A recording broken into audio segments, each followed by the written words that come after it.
There's a little story that I tell my clients that will help you if you're dealing with some type of anxiety issue, depression issue, some type of mental or emotional issue.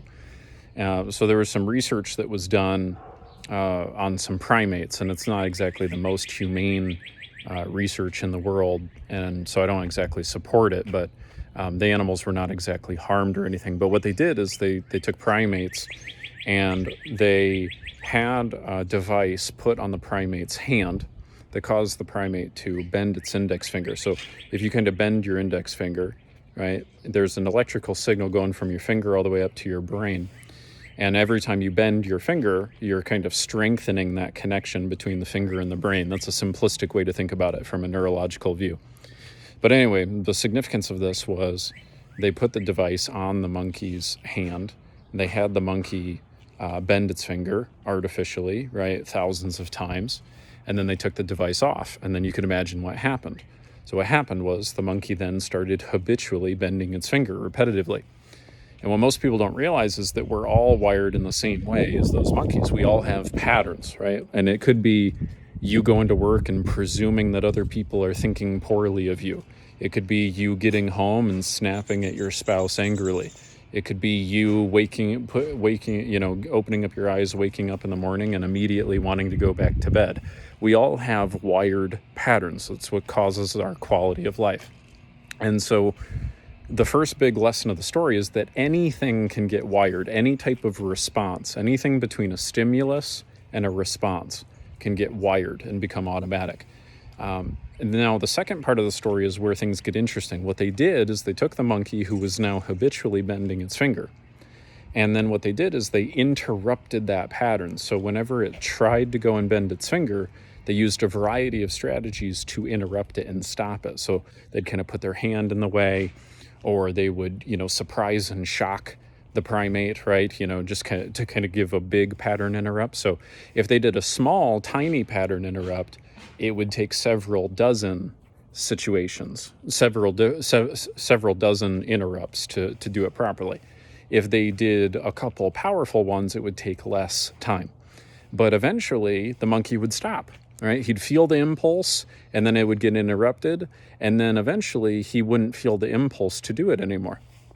Okay, so the second moral of the story is any pattern can be interrupted. So whether, like for instance, anybody who's watching this video, you probably have a habitual thing that you say to yourself inside of your mind every day.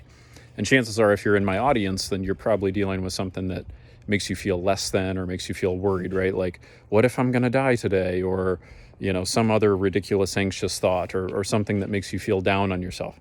So that's kind of a conditioned pattern too. So they realize that you can interrupt that. And if you do it enough times and you use some strategies to do so on the human perspective, then it'll go away. And then the third and final insight that they realized was they had the primates bend their finger. And what they did also is artificially stimulate the part of the brain that feels pleasure, the pleasure principle. And so what then happened is it only took a handful of times to wire that new response. So in other words, if you link a stimulus to a response, and then you also add a biological experience of feeling pleasure, then that gets wired much quicker. So that's a process of conditioning the brain a little bit faster as well.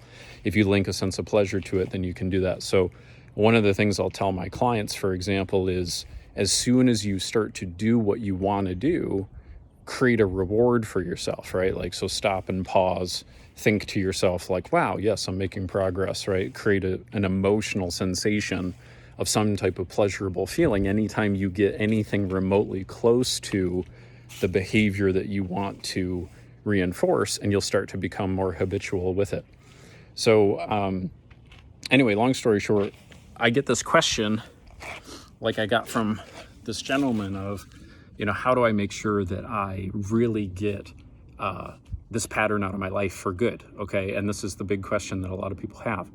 And so here's the two-part answer to that. The first answer to it is you have to decide enough is enough. I'm done with this thing. I'm going to break this no matter how long it takes.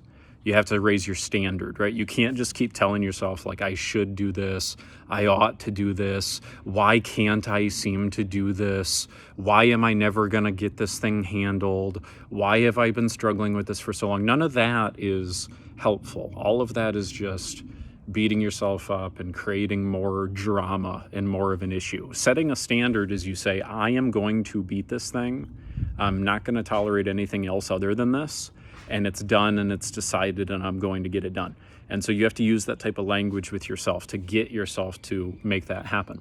So that's the first part. Second part is you have to interrupt the old pattern consistently enough until it gets consistently broken, until it gets broken to the point that until your nervous system no longer feels that impulse to go into that mode.